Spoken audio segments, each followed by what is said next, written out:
उन्हाळ्याच्या दिवसात भरपूर तहान लागते. त्यासाठी भरपूर लोकं वेगवेगळ्या गोष्टी पितात. पण कोणतंही कोल्ड्रिंक किंवा कोणतंही पेय ह्या सगळ्यापेक्षा सगळ्यात बेसिक जे पाणी आपण पितो त्याच्याने जास्त चांगली तृप्ती होते असं बघायला मिळते. मग पाणी भरपूर पिणं हे खरंच व्यवस्थित आहे का? किंवा पाण्याचं पण काही प्रमाण असलं पाहिजे. किती प्रमाणात पाणी प्यायला पाहिजे? कधी प्यायला पाहिजे? या सगळ्या प्रश्नांची उत्तरं जाणून घेण्यासाठी आजचा व्हिडिओ.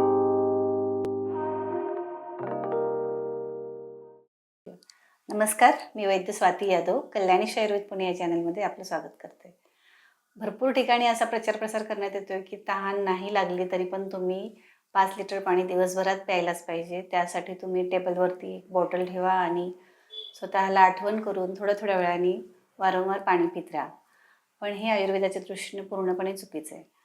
अत्यंबुपानाच्य विपच्यते अन्न निरंबुपानाचे स एव दोष असं सांगितलं. म्हणजे अति पाणी पिल्यानं तुमचं अन्न पचन व्यवस्थित होणार नाही. कारण की जे काही तेव्हा सिक्रेशन्स असतात ते डायल्यूट होतात आणि त्यामुळं तो आहार पचायला जास्त वेळ घेतला जातोय. अग्नीच्या विरुद्ध पाणी असल्यामुळं अग्नी मंद करायला ते कारणीभूत होतं आहे. त्याचमुळं सकाळी उठल्या उठल्या 2 ग्लास पाणी प्या किंवा पाणी पिऊनच तुमच्या दिवसाची सुरुवात करा. हा पण जे काही सांगितलं जातो सल्ला तो प्रत्येकासाठी ॲप्लिकेबल होत नाही. जे काही पित्त प्रकृतीची लोकं आहेत किंवा जे उष्णतेच्या ठिकाणी काम करतात, रात्री जागरण करणारे आहेत, त्या सगळ्यांना उठल्यानंतर लगेचच तहान लागते. त्यांना तहान लागत असेल तर त्यांनी जरूर पाणी प्यावं. पण सगळ्यांनी सरसकट सकाळी उठल्यावर पाणी प्यावं असं नाही आहे. आणि जर तसं केलं तर मग सकाळी उठल्या उठल्याच आपण आपली जी काय चूल पेटवतो समजा त्याच्यामध्ये इंधन घालण्या अगोदरच जर आपण पाणी ओतलं तर ते कसं होईल? त्याचप्रमाणे शरीराबद्दल पण होत असते. त्यामुळे सकाळी उठल्या उठल्या भरपूर पाणी प्यायला पाहिजे असं नाही. थोडक्यात बेसिक नियम असा आहे की तहान लागली की पाणी प्या, भूक लागली की जेवा. इतर सगळे प्राणी मनुष्य सोडून हे सगळं फॉलो करतात. जेव्हा त्यांना तहान लागली आहे तेव्हाच ते पाणी पितात आणि तहान पूर्ण झाल्यानंतर त्याच्यानंतर एक घोटही पाणी ते पिणार नाहीत. पण माणसालाच एक्स्ट्रा विचार करून करून असं सुचलं आहे की पाणी पिणं चांगलं आहे आणि पाणी नाही पिलं तर आपल्या शरीराला काहीतरी त्रास होईल. अर्थात पाणी पिणं चांगलं आहे पण ते प्रमाणात पाहिजे. जेवताना बेसिकली बऱ्याच लोकांना भरपूर पाणी प्यायची सवय असते. म्हणजे प्रत्येक घास झाल्यानंतर पाणी पिणं किंवा जेवायच्या अगोदर भरपूर पाणी पिणं. जर तुम्ही जेवायच्या अगोदर भरपूर पाणी पिलात तर अन्नाचं प्रमाण कमी शरीरात जाते आणि त्यामुळे ती व्यक्ती कृश होते.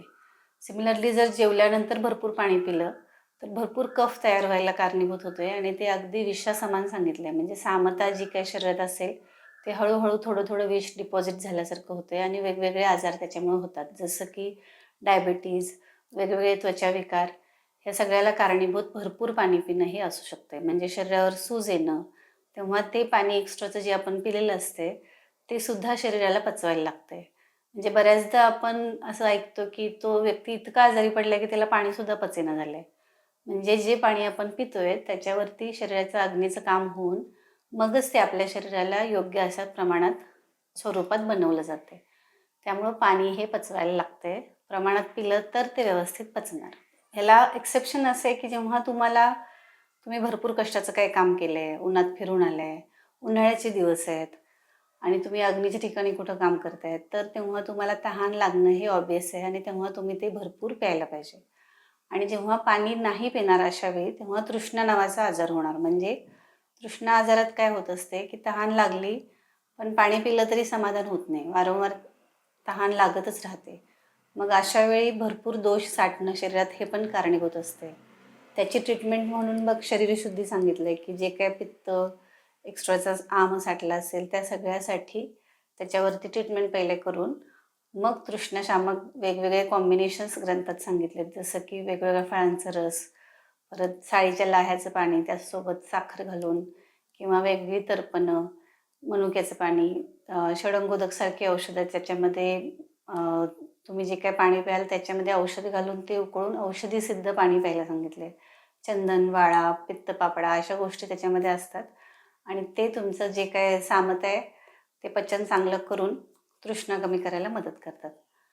थोडक्यात काय पाणी पिणं हे इम्पॉर्टंट आहे पण ते प्रमाणात प्यायला पाहिजे, विचार करून प्यायला पाहिजे आणि उन्हाळ्यात जर तुम्हाला फार तहान लागत असेल तर त्याच्यासाठी वेगवेगळे ऑप्शन्स अवेलेबल असू शकतात. फक्त पाण्याशिवाय तुम्ही इतर पण फळांचे रस, दूध म्हणा, वेगवेगळे ज्युसेस हे सगळं पिऊन पाण्याची क्वांटिटी त्याच्यामध्ये भरून काढू शकताय. त्यामुळं या सगळ्याचा विचार करून योग्य प्रमाणात पाणी प्या. अति पाणी पिऊनही तुम्ही आजारी पडू शकता आणि कमी पाणी पिऊनसुद्धा. त्यामुळं हा व्हिडिओ जरूर लोकांशी शेअर करा. ज्यांना खरंच असं वाटते की फार पाणी प्यायला पाहिजे, त्यांच्याशी शेअर करा. तुम्हाला याविषयी काय वाटतं आहे, तुमचा अनुभव आम्हाला सांगा आणि आमच्या या व्हिडिओला जरूर लाईक करा. असेच व्हिडिओ पुन्हा बघण्यासाठी सबस्क्राईब करा. पुन्हा असाच व्हॅल्युएबल व्हिडिओ घेऊन येईपर्यंत धन्यवाद.